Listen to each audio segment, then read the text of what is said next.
Continuando la anterior clase, vamos a seguir con lo que es la parte de, estábamos hablando de lo que es la planilla de sueldo y en qué incidía, en qué afectaba, cómo se calculaba y todas las circunstancias, ¿verdad?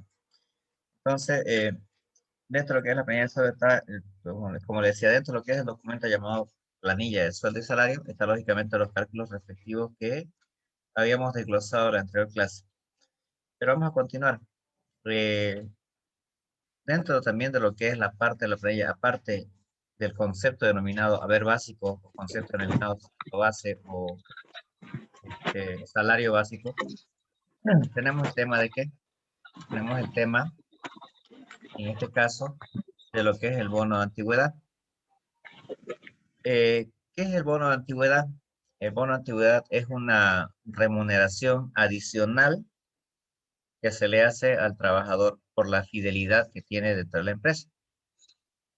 Es decir, que mientras más fiel esté dentro de lo que es la empresa, entonces se le va haciendo un determinado bono.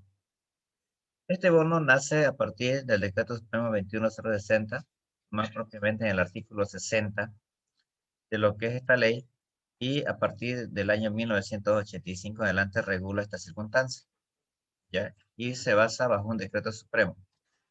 Esta ley, o este decreto supremo, o este bono nace, le vuelvo a decir, por el premio a la fidelidad que tiene un trabajador con su empresa o con la empresa que va a trabajar, ¿ya? La base del cálculo, ¿cómo nace antes?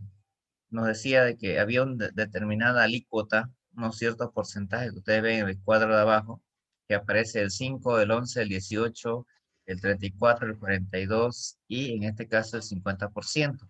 Entonces, en base a esa escala, en base a ese porcentaje, nosotros hacemos el cálculo. ¿Cómo nace? Nace primero en base a qué? En base a un salario mínimo nacional. Entonces, posterior a ello, después de lo que es el salario mínimo nacional, ya pues nos dice que se debe efectuar, en este caso, con el tema de que, en base a que a dos salarios mínimos nacionales se modifica en el 92, en 1992 se modifica a dos salarios mínimos nacionales, y posteriormente a ello, pues se modifica, en este caso ya, lo que hoy en día ya es los tres salarios mínimos nacionales, ¿no? Entonces, ya en base a eso, empezamos a trabajar sobre la base de tres salarios mínimos nacionales que ustedes pueden ver aquí, ustedes pueden observar, que eso es lo que me indica, en este caso, el valor, ¿no? Tres salarios mínimos nacionales el cálculo. ¿Y en base a qué? En base a este porcentaje o esta tabla que ustedes ven aquí, ¿ya? Que es en este caso todo lo que es a partir de los 2 años de antigüedad. O sea, es decir, que si yo trabajo fielmente dentro de una empresa, este, me dan los bonos respectivos, ¿no?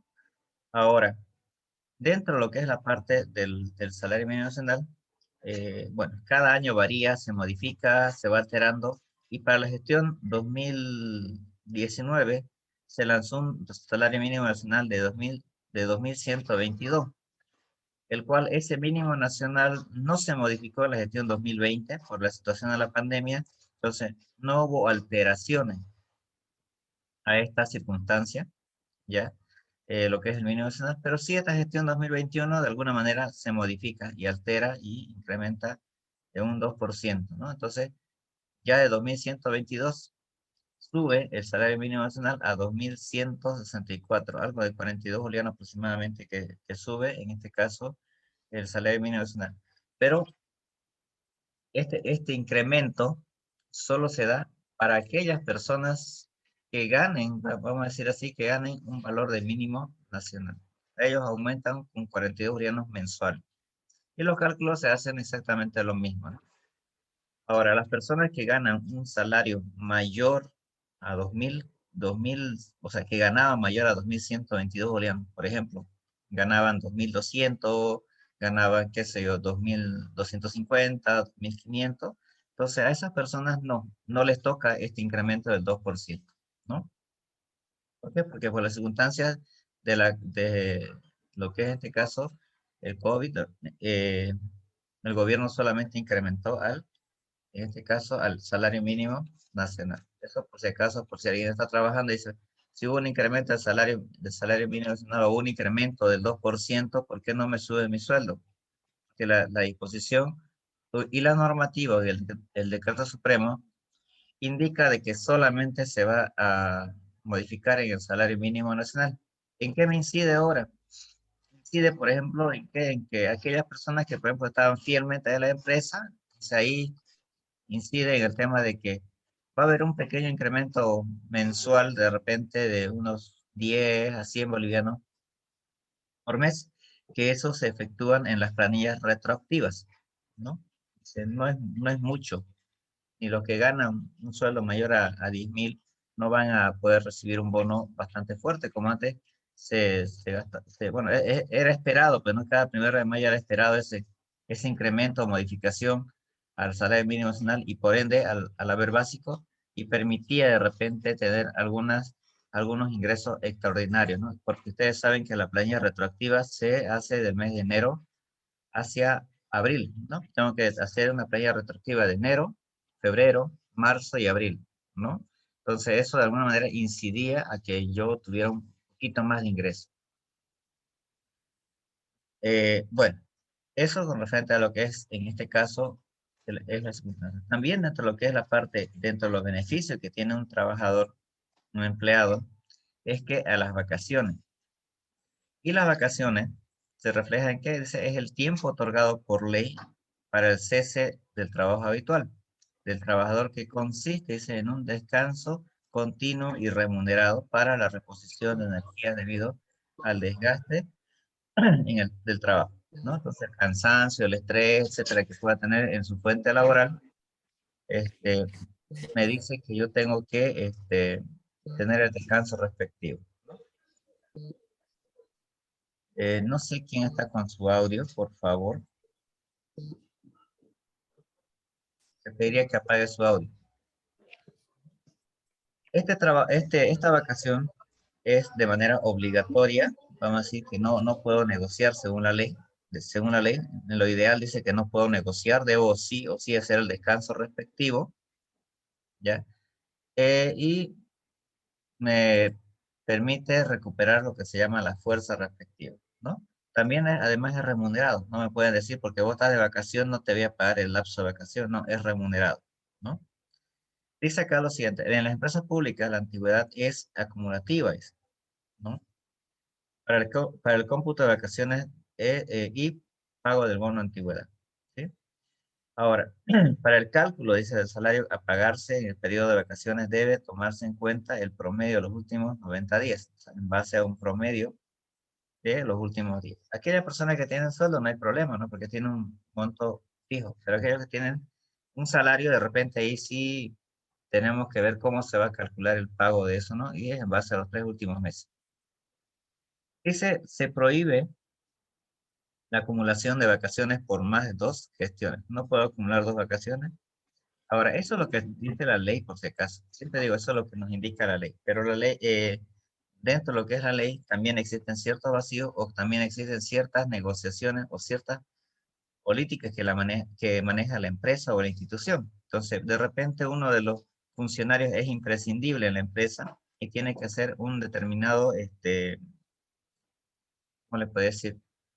No puede faltar, ¿no? Entonces ahí ya empieza la negociación entre partes, es decir, entre el empleador y el empleado, y posiblemente puede ser que tenga de repente, no salgas de vacaciones y te voy a remunerar con un bono el tiempo que estás, en este caso, no vacacionando y estás trabajando en la empresa. Entonces se puede negociar, ¿no? Entonces, no es lo correcto, no es lo ideal, ¿ya? No es lo correcto que yo negocie mi vacación y no salga de vacaciones y me quede en el trabajo, no es correcto, pero de alguna manera sí este, puede ocurrir en la práctica tal circunstancia, ¿ya? Dentro de lo que es la escala de vacaciones, dentro de lo que son la escala de vacaciones, tenemos lo siguiente, de uno, a partir de un año, de un año completo que ustedes puedan tener de vacaciones, pero de un año de trabajo completo, tienen de 1 a 5 años, tienen 15 días, de 5 a 10 tienen 20 días, y en este caso de 10 a más adelante, 30 días hábiles de vacaciones. Entonces, esta es la escala dependiendo de las circunstancias que ustedes vayan a trabajar en la empresa. Dentro de lo que es la jornada laboral, tenemos que la jornada laboral, según la ley, es de 8 horas diarias, ¿ya? Y 48 horas semanales. Esto para las personas o para aquellos trabajadores de sexo masculino. Lo que son las personas o trabajadores de sexo femenino, pues nos indica la ley que debe ser solamente 7 horas, ¿ya? Vuelvo a decirle, me dice 7 horas, 8:30 hasta las 2:30, o 8 hasta las 11:30, o de 2:30 a 6:30, o de 2 a 5:30, etc. La idea es negociar el término de la hora de salida. Pero esto es en teoría, como siempre les voy a decir, eso es en teoría simplemente, porque en la práctica es muy difícil que yo le diga al empleador o a mi patrón, digamos, o al dueño de la empresa, que le diga, ¿sabe qué, señor empleador? Aquí dice que debo trabajar solamente 7 horas y debo trabajar 8 horas. Digamos. Entonces, sencillo, va a decir el empleador, no hay problema, usted esté con su ley, yo me quedo con la empresa. Y hay otras personas que están detrás de usted que quieren seguir trabajando aquí en la empresa. Entonces, eso es lo que generalmente sucede, eso es la oferta y la demanda, ¿no? Entonces, hasta en algunos casos, como le decía, en el tema del trabajo, poco ahí yo digo, las mujeres tienen un doble trabajo. ¿Ya? ¿Por qué? Porque trabajan en la empresa, llegan a la casa y tienen que seguir trabajando. Pues, ¿no? Aunque uno dice, no, no es trabajo. No, es trabajo, es parte del trabajo. Digamos, ¿no? ¿Por qué? Porque está dentro de lo que es la parte de la atención y mantención, ya sea de los niños o, en este caso, igual de su pareja, ¿no? Eh, ¿Qué es una jornada extraordinaria? Una jornada extraordinaria se refiere, por ejemplo, a las horas excedentes, o en este caso, límite de horas, ¿no? El cual debe pagarse en el duplo del salario. Yo puedo decir que gano por día, supóngase, ¿no? Pero si usted gana por día, qué sé yo, 30 bolivianos por día, esos 30 lo divido entre 8 horas y multiplico por el valor que yo estoy trabajando, además, una hora, pero tengo que duplicar, ¿no? Si en una hora yo gano, supónganse, digamos, 5 bolivianos, entonces esa hora excedente a mi horario de trabajo, eso ya corresponde a, ¿qué? Que me paguen el duplo. Pero hay un pero, queridos jóvenes, ¿no? Siempre digo, a veces hay unas excepciones en el tema de trabajo, ¿no? Porque aquí me dice cumpla 8 horas y debe ser generalmente las 8 horas diarias. Pero, por ejemplo, hay empresas que, por ejemplo, sus horas de trabajo son 8, efectivamente, pero sus periodos laborales de trabajo son diferentes. Un ejemplo, vamos a suponer, de repente me estoy equivocando, con el tema de lo que son los guardias de seguridad, ¿no? Entonces, los guardias de seguridad, por ejemplo, su trabajo es nocturno, pero es en este caso un trabajo nocturno, pero para la empresa es considerado un trabajo como si fuese normal. O sea, trabajar de noche para los guardias de seguridad que pertenecen a una empresa es normal. O sea, es como si fuese que estuviese trabajando de manera diaria. Pero la ley dice, las horas nocturnas se tienen que pagar el duplo. Pero ¿cómo hago si mi empresa se dedica al tema de seguridad y mis guardias de seguridad solamente trabajan de noche y de día tienen que descansar?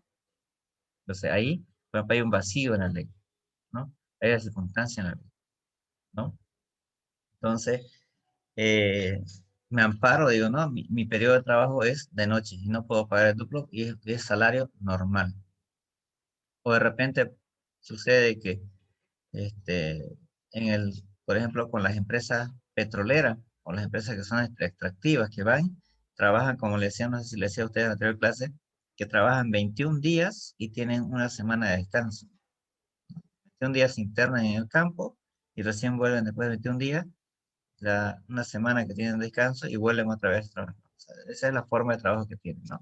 La idea es que cumplan las 240 horas de trabajo en la empresa. Ya posterior a las 240 horas ya son horas extras. Bien, esa es la forma del cálculo, lo que son las horas extras, como les decía. Eh, Son 240 horas y en este caso Y las horas efectivas de trabajadas son 208, bueno, 207,84 horas y se paga del duplo. A ver, entendamos lo siguiente. Yo les decía que trabajamos 8 horas diarias, ¿no? Y en la ley, por ejemplo, dice mujeres y hombres, varones y mujeres, varones y damas. Eh, pero cuando yo hago la representación del cálculo, cuando quiero calcular las horas extras, no hay el tema de que calculemos para mujeres, calculemos para varones, es forma genérica, no voy a estar haciendo porque es mujer un cálculo diferente. Entonces demoraría, porque en la empresa generalmente existen varones y mujeres, entonces para elaborar planillas tardaría. Les decía que trabajan 8 horas diarias, multiplicado por 30 días comerciales me salen 240 horas. Pero para hacer un cálculo, lo que es la hora extra, yo debo trabajar con 208 horas. ¿Por qué? Porque resulta que dentro de esos 30 días mensuales que yo tengo 4 días que son 4 domingos. Y 4 domingos me representa ¿qué? Me representan 32 horas, ¿no? Cada domingo de 8 horas. Entonces son 4 por 8, 32. 240 menos las 32 horas, entonces me dan las 208 horas como base de cálculo para hacer lo que es el bono de horas extras. Dentro, no sé si hasta ahí hay preguntas.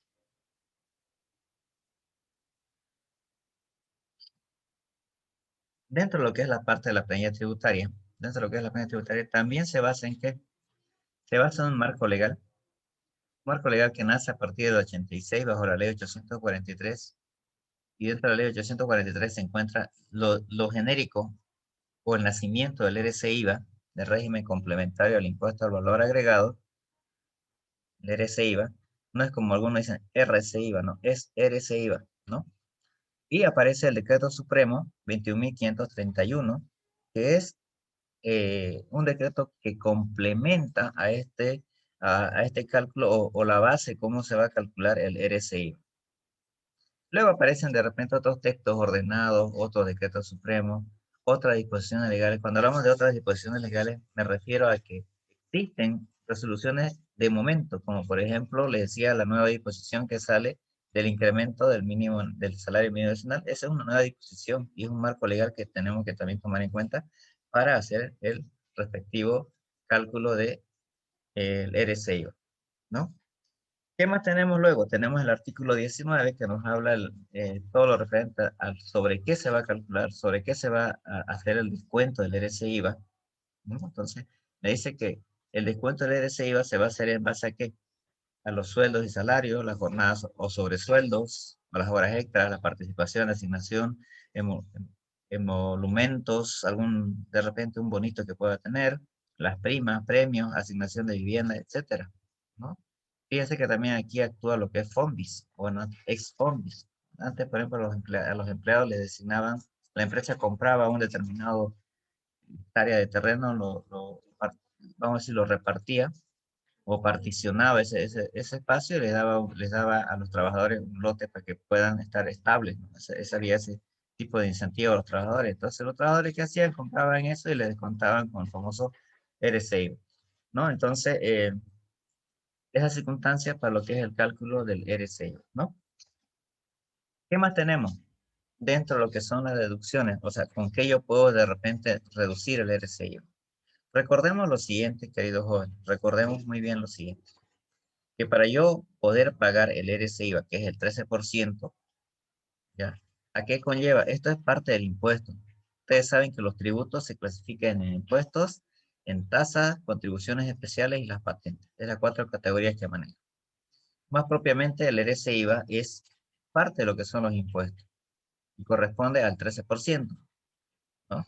¿Por qué? Porque en este caso, el Estado, ya el gobierno, en su poder de imperio, dice, no, tú que generas ingresos aquí en mi territorio, en mi espacio físico, donde estás viviendo, y resulta que donde estás viviendo se llama Bolivia, y Bolivia, yo soy, bueno, el Estado en este momento vamos a decir, Arce Catacora, eh,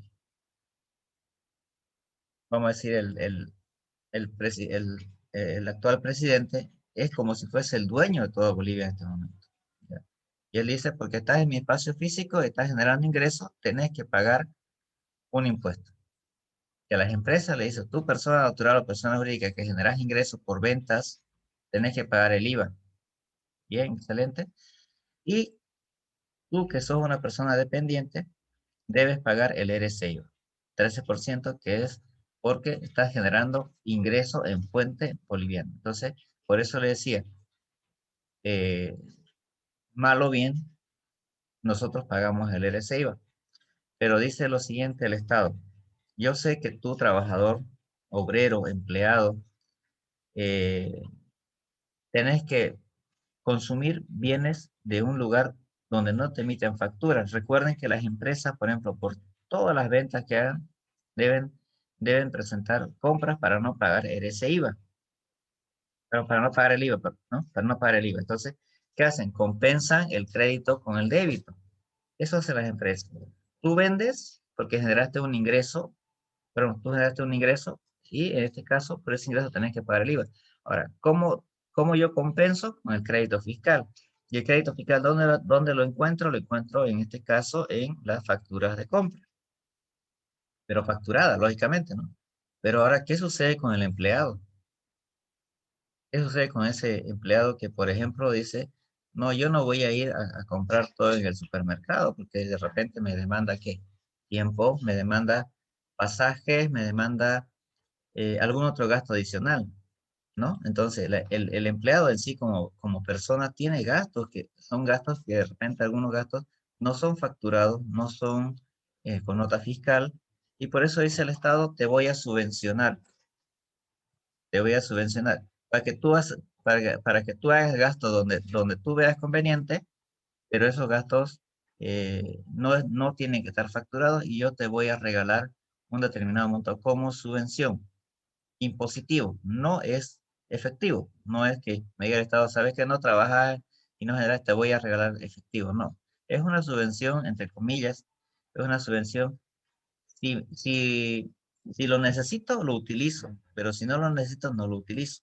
Entonces, ¿son cuántos? Son 4 salarios mínimos nacionales. Entonces, fíjense que en este momento el salario mínimo nacional es 2.164 bolivianos. Me dice el Estado, tú tenés 2.164 bolivianos por cuatro, para que puedas gastar donde se te ocurra, no es decir, donde se te dé la gana, ¿ya? Donde se te ocurra, tú gastas eso y no tenés que pagar impuestos sobre ello.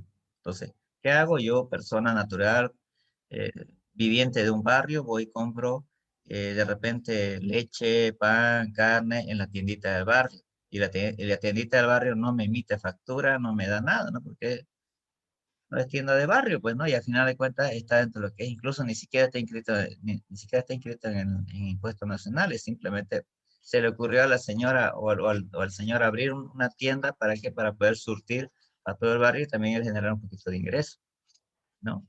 De repente sacó una patente o un permiso en la alcaldía, para nada más, pero no es necesario que se inscriba, porque permite a la ley hacer esa circunstancia, me permite tener un negocio pequeño, sin obligarme a inscribirme y tener mi número de NIT.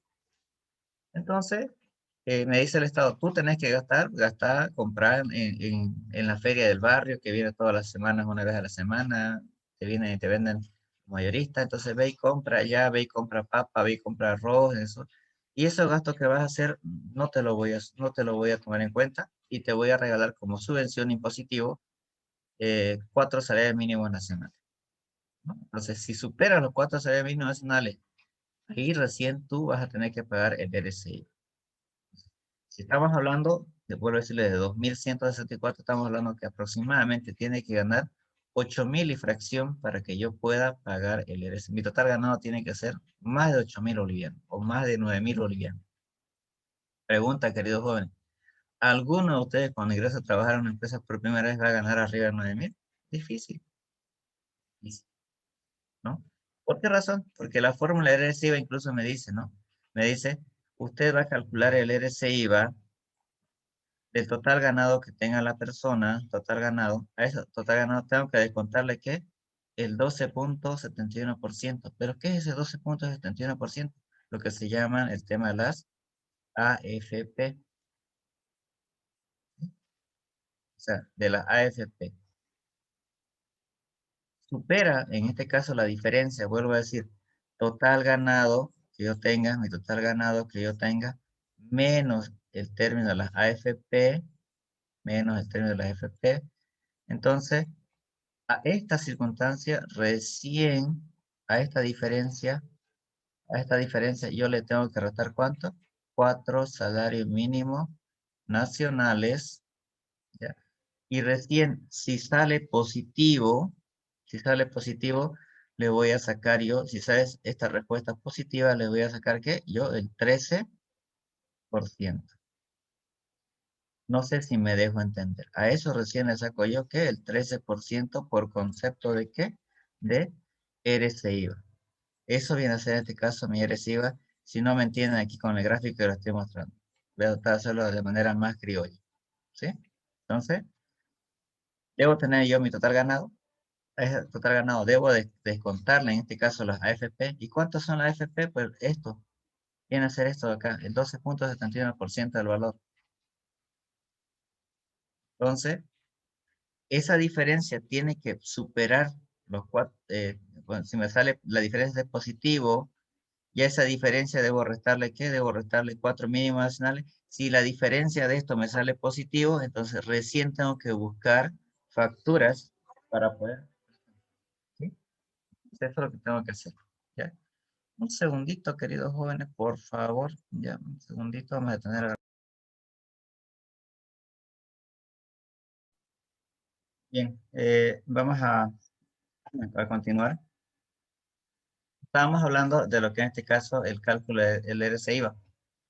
Eh, no sé si hasta aquí hay dudas. Vuelvo a decir un retroceso rápidamente. Yo debo superar que un total ganado mayor a 9.000, aproximadamente. Es un poquito más todavía.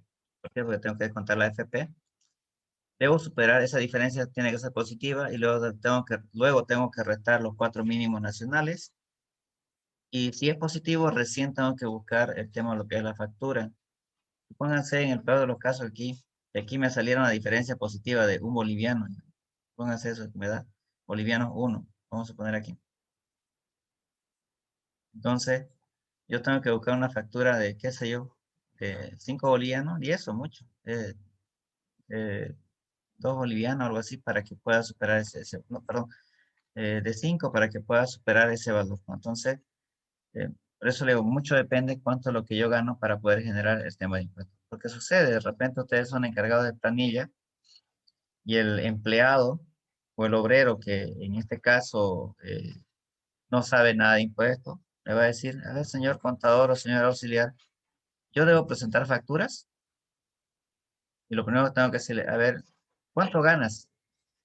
Si ganas más de 9.000 o más de 9.500, sí, tenés que presentar facturas. Pero si ganas menos de 9.500, en este momento, o sea, hoy en este momento, eh, no es necesario. Entonces, eso tenemos que saber nosotros diferenciar, ¿no? Bueno, sigamos. Había una nueva ley, una nueva propuesta, una ley que nos decía lo siguiente, ¿no? Vamos a nombrarla esta ley, pero en realidad esta ley no está vigente porque fue abrogada. Primero fue en grande aprobada y luego posteriormente fue abrogada, ¿no? Fue sacado, ¿no? Porque aquí condicionaba mucho al empleador y le daba mucho beneficio al empleado, ¿ya? Y a veces darle muchas circunstancias al obrero. Claro, yo me pongo el punto de vista de obrero, magnífico, ¿no? Pero yo me pongo el punto de vista empleador, de repente no me conviene y prefiero cerrar mi empresa, ¿no? Entonces, en la nueva ley, por ejemplo, había los contratos a plazo que debería ser con una duración de 180 días, ¿no? Eso dicen, ¿no? Una duración máxima de 180 días. O sea, ¿para qué? Para que los contratos sean cada 6 meses y cada 6 meses, ustedes saben, la recontratación aparecía, en este caso, doble contrato, ya venía el indefinido, ¿no? Solo se permite hizo un contrato a plazo fijo, es eso decía, ¿no? Al segundo recontrato ya había un indefinido, pero en la anterior ley decía 1 año, ¿no? 1 año, el plazo fijo, y podía hacerse una segunda recontratación, y a la tercera venía, en este caso, el indefinido, ¿no? Entonces, eso todavía se mantiene, pero esta es una propuesta que hubo, ¿no? Aparecía el tema de lo que es bono de asistencia. Fíjense, o sea, tenía que pagarle un bono porque el empleado venía a trabajar. Entonces, para qué trabaja? Pues si no, si tengo que pagar un bono más, o sea, su obligación del empleado es trabajar, ¿no? O sea, piense que eso afecta en este caso al empleador. Entonces, eso dice, por ejemplo, ¿no? El empleador es acreedor a este bono cuando asiste todos los días a su fuente de trabajo. Es obligación del trabajador que vaya a trabajar todos los días. Es como si ustedes me dijeran, licenciado, ¿me va a dar puntos porque estoy en asistencia en clase? No, pero es obligación de ustedes porque tienen que pasar clase. Entonces, ¿para qué inscriben la materia?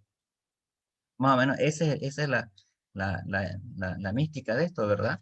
Aunque sí, en este semestre creo que les he dado un punto por la asistencia, ¿no? Entonces, dice, no establece la periodicidad del pago diario, semanal o mensual, ¿no? Entonces, eh, de repente puede haber ciertos alicientes, ciertas circunstancias, pero exigía, como le decía, el bono de asistencia, que ningún empleador estaría dispuesto a pagar. Bono puntualidad, bono puntualidad. Fíjense, el bono puntualidad aquí aparece porque el empleado llega puntualmente a trabajar. Un ejemplo, le podría decir, mi horario de clase a las 10 de la mañana hasta las 11:30. Bueno, entonces, yo empiezo mis clases todos los días a las 10, entonces la universidad me tiene que dar un bono por la puntualidad. Y lógico, ¿verdad? Por algo tengo un horario de trabajo. Aunque aquí también varios colegas docentes estarían afectados, ¿no? Varios, ¿no? Porque lastimosamente la universidad tiene varios colegas docentes que son bien puntuales, ¿no? Su clase es a las 10:30, perdón, 10, 11:30, y entran a clase a las 11 y termina su clase a las 11:15, ¿no? Entonces, fíjense ahí, estaríamos ya con multas y sanciones para todos esos colegas docentes, ¿no? Entonces, también ese bono no corresponde. Pero son proyectos que les estoy mostrando que ustedes tienen, ¿no? Luego viene lo que es el bono condiciones peligrosas, ¿no? Trabajar acreedor a un bono cuando, en este caso, implique condiciones peligrosas, como por ejemplo, de repente, guardia de seguridad, de repente está llevando algún insumo o algún reactivo, ¿no? Entonces, eso es las condiciones peligrosas. Sí, de repente puede haber ahí, ¿no? Bono capacitación técnica, dice, ¿no? Entonces, es aquel, dice, que se paga cuando se toma curso de capacitación en entidades estatales destinadas para tal efecto. Este bono, por ejemplo, si yo hacía un curso, tenía un premio; si yo hacía un determinado este, seminario, taller, tenía un bono, ¿no? Creo que también es parte de nosotros, por ejemplo, saber capacitarse y actualizarse constantemente, ¿no? Porque si yo no me capacito, no me actualizo, pues quedo obsoleto. Lastimosamente quedo obsoleto, ¿no? Aparecía el bono refrigerio, es aquel destinado a la alimentación complementaria en la fuente de trabajo.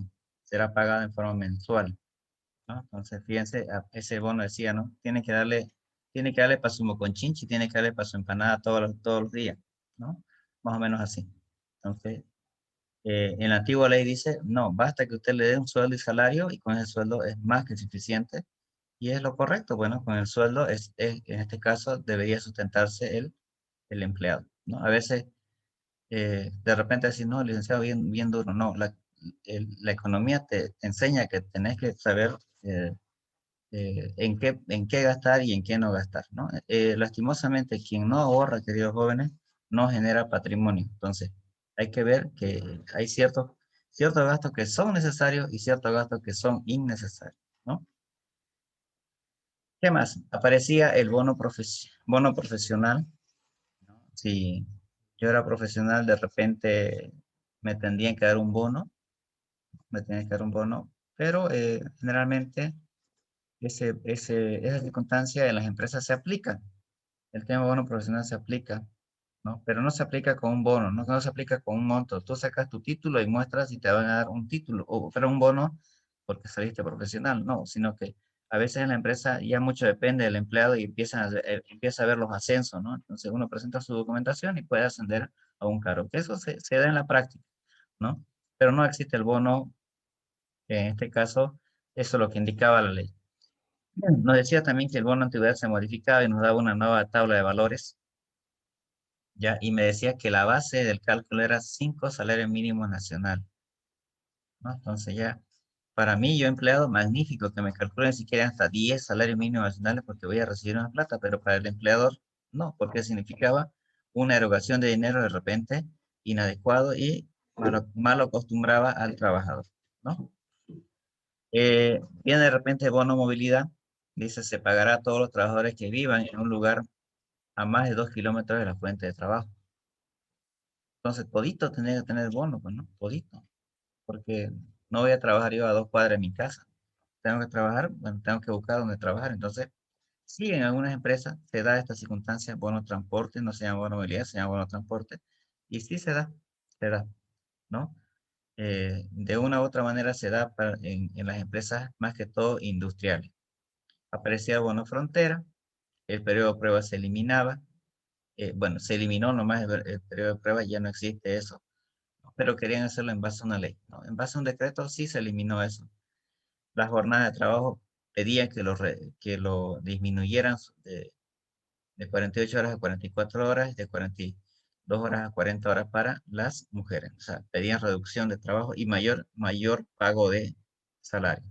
Y eso, en este caso, entonces, eso en lo que es la parte teórica, no sé si hay una pregunta, alguna circunstancia a lo que hemos avanzado, queridos jóvenes. Esto ya concluimos con esto, lo que es la parte teórica. Nos falta de repente hablar un poquito de lo que es el tema de las AFP, que lo vamos a hacer cuando estemos avanzando en la planilla. Cómo se calcula la AFP, a qué se va destinado. Nosotros sabemos que es el 12,71%, ¿no?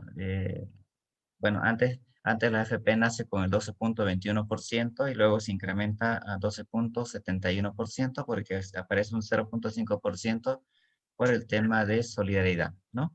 Entonces, no sé, hasta aquí voy a detener la grabación para que hagamos las preguntas respectivas o las consultas o las sugerencias o de repente alguna observación o de repente alguna vivencia que ustedes han tenido para poder complementar el avance. ¿Ya? Entonces, vamos a detener la grabación.